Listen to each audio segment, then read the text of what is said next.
ഖയ്യിം റഹ്മഹുല്ലാഹ് പറഞ്ഞു, നിങ്ങൾക്ക് അല്ലാഹുവിലേക്ക് അടുക്കണമെന്ന് ആഗ്രഹമുണ്ടെങ്കിൽ 10 കാര്യങ്ങൾ പറഞ്ഞു തരാം.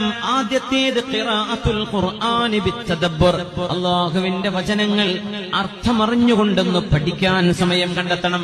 ഓതിയാൽ കൂലിയാണ്, അർത്ഥമറിയാതെ ഓതിയാലും അല്ലാഹു കൂലി തരും. രണ്ടാമത് പറഞ്ഞു, നിങ്ങൾ അല്ലാഹുവിന് വേണ്ടി സുന്നത്ത് നിസ്കാരങ്ങൾ ചെയ്യണേ.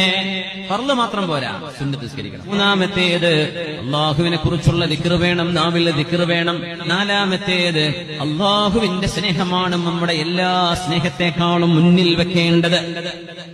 5 അല്ലാഹുവിന്റെ അസ്മാഉൽ ഹുസ്ന നമ്മൾ ഓതണം, പഠിക്കണം. 6ാമത്തേത് അല്ലാഹുവിന്റെ അനുഗ്രഹങ്ങൾ നമ്മൾ എപ്പോഴും കണ്ണുകൊണ്ട് കാണുകയും നാവുകൊണ്ട് അതിന് ശുക്ർ പറയുകയും ചെയ്യാം. 7ാമത്തേത് അല്ലാഹുവിന്റെ മുമ്പിൽ മനസ്സുകൊണ്ട് നമ്മൾ ചെറുതാവണം. അല്ലാഹുവിന്റെ മുന്നിൽ ഞാൻ ഒന്നുമല്ല എന്ന് മനസ്സുകൊണ്ട് തോന്നണം. 8 ഒരിടത്തെങ്കിലും ഒറ്റക്ക് പോയിരുന്നിട്ട് ഒന്ന് കരയണം, അല്ലാഹുവിനെ ഓർത്തൊന്ന് കരയണം. 9ാമത്തേത് സജ്ജനങ്ങളുടെ കൂടെ ഇരിക്കണം. 10ാമത്തേത് നമ്മുടെ ഹൃദയത്തിനും അല്ലാഹുവിനും ഇടയിൽ